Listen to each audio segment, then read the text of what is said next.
In ancient Pythagorean number symbolism, it requires 2 points to form a line. So we draw a line and we require 2 points, say Walt Disney at one extreme and Howard Hughes at the other. But now it also requires a third point. You have to have 3 points in order to have a two-dimensional shape, such as a triangle. And so now with Elvis Presley, James Dean, and Marilyn Monroe, we begin to see the constellation of the celebrity death triangle that they begin to configure, and the archetype of the sort of dying and reviving celebrity begins to surface into view in the 1950s along with them. They represent what I regard as the classic formation of the archetypal celebrity and the death cult associated with the celebrity in that sense. So this is in the mid-50s, and at the speed of light, everything flattens out. Everything collapses into two-dimensionality at light speed. They contract, objects do, and time also slows down for them. So for light particles, time effectively does not exist, and neither does space, since it's two-dimensional. But also at light speed, mythic archetypes begin surfacing everywhere. So this is a point Einstein didn't notice, is that mythic archetypes begin surfacing everywhere. Mythic archetypes are themselves two-dimensional. They are not more real or more dimensional, as the cliche goes, than the physical world. They're simplifications. They're stereotypical flattenings out of complex three-dimensional processes that unfold through time and space. They're hieroglyphs, as it were.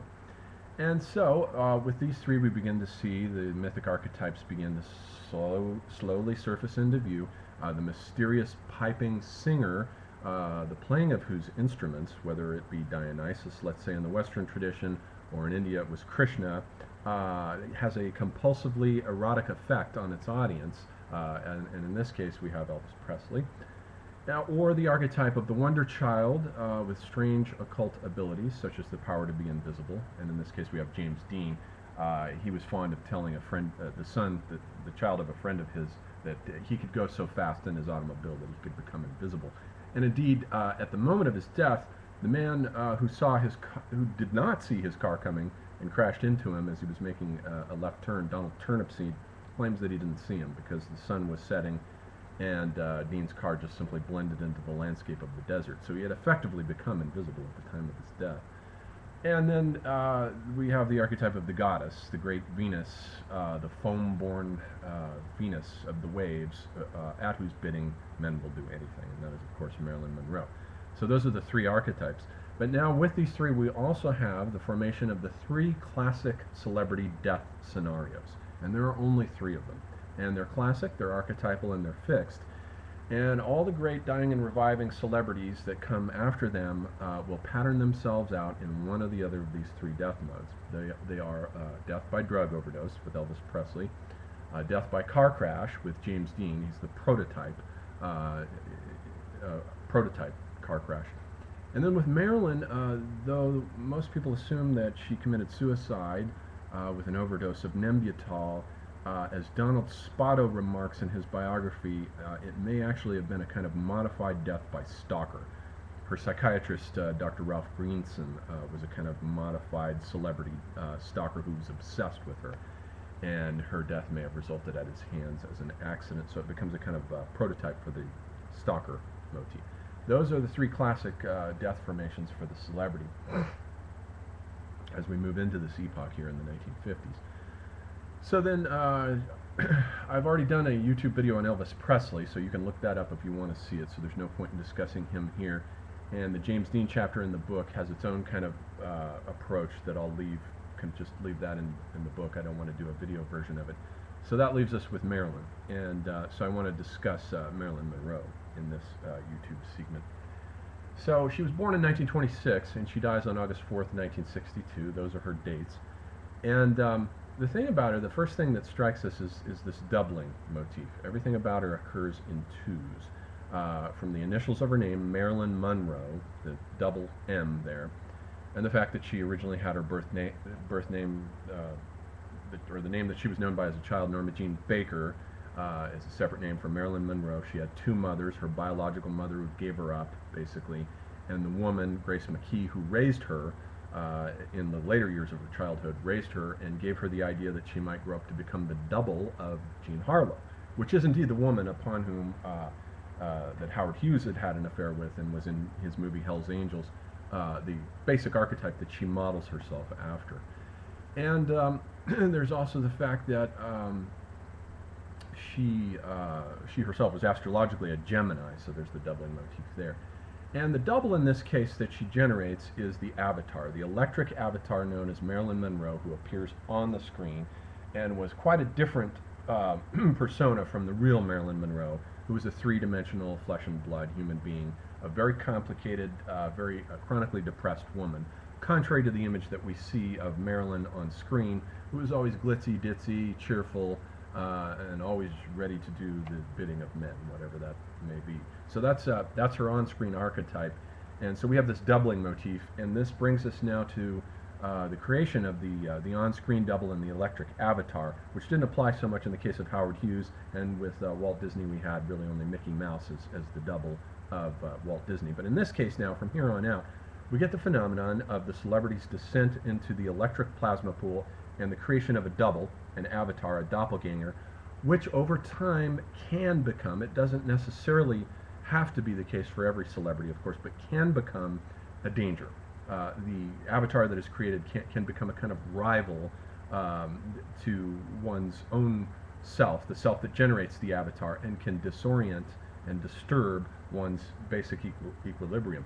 The thing about electronic culture is that it creates a kind of, it multiplies the ego by creating these alternate light speed personae, these multiple selves that are essentially the equivalent of electronic feedback. They're human electronic feedback. They amplify and create multiple selves, like that wonderful image in Being John Malkovich when he goes down into it goes through Malkovich's mind. Malkovich goes through his own mind and comes out, and everyone's a Malkovich. That's the celebrity phenomenon, and it's frightening and disorienting if these biographies are to be trusted.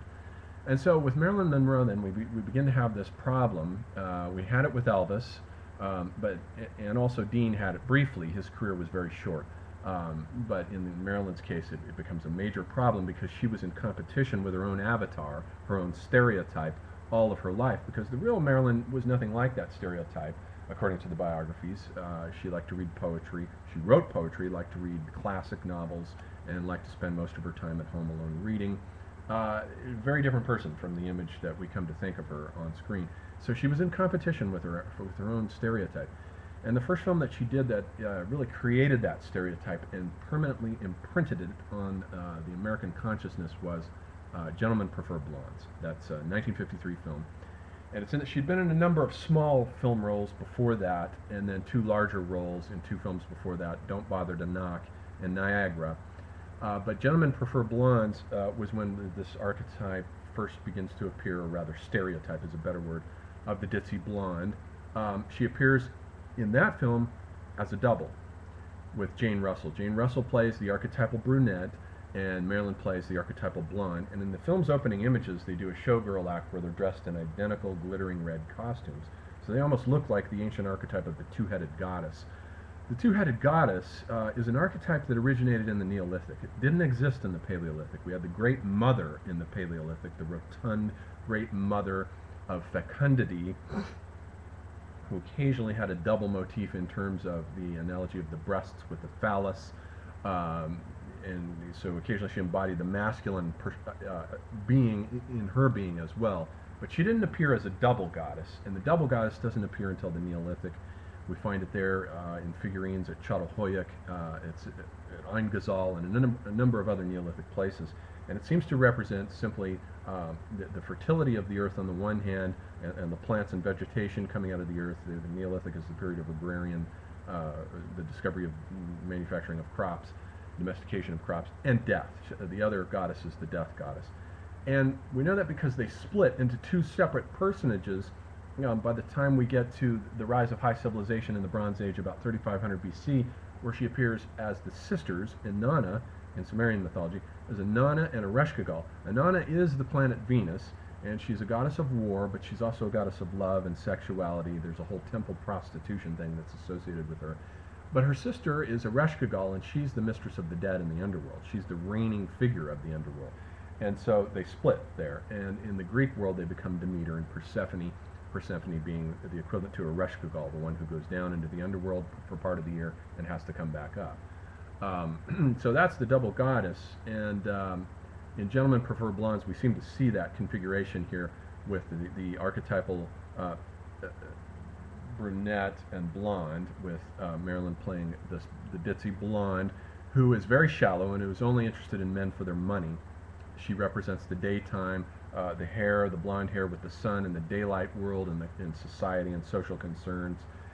And Jane Russell playing the nighttime goddess, the goddess of the moon and the erotic world. She's interested in a relationship. She wants a man for a real romantic, a love thing. The Marilyn character isn't interested in that. She just wants money. She's a gold digger, as the symbolism of the yellow hair implies. And so there they are, and this pattern is set up that continues on all the way down through popular culture. We see it in Three's Company, the 1970s, late 70s television show in which they turn up there as the brunette Janet and the blonde Chrissy, and the brunette is always, just as in Gentlemen Prefer Blondes, the smart one who's always solving the problems for the blonde. And in that film, by the way, Three's Company, Jack Tripper himself represents actually the third figure in the triad that was originally Demeter, Persephone, and Triptolemus. Jack Tripper is Triptolemus. Triptolemus was the boy child that Demeter taught the arts of agriculture to, and he's a phallic god, and he's always represented with the phallus out and erect. That's the plow digging into the furrows into the earth. And as Jack Tripper's name implies, the name suggests that he's always tripping over his own phallus, which is basically symbolically what every show is about. So that's the archetype of the threesome there, that continues on down to.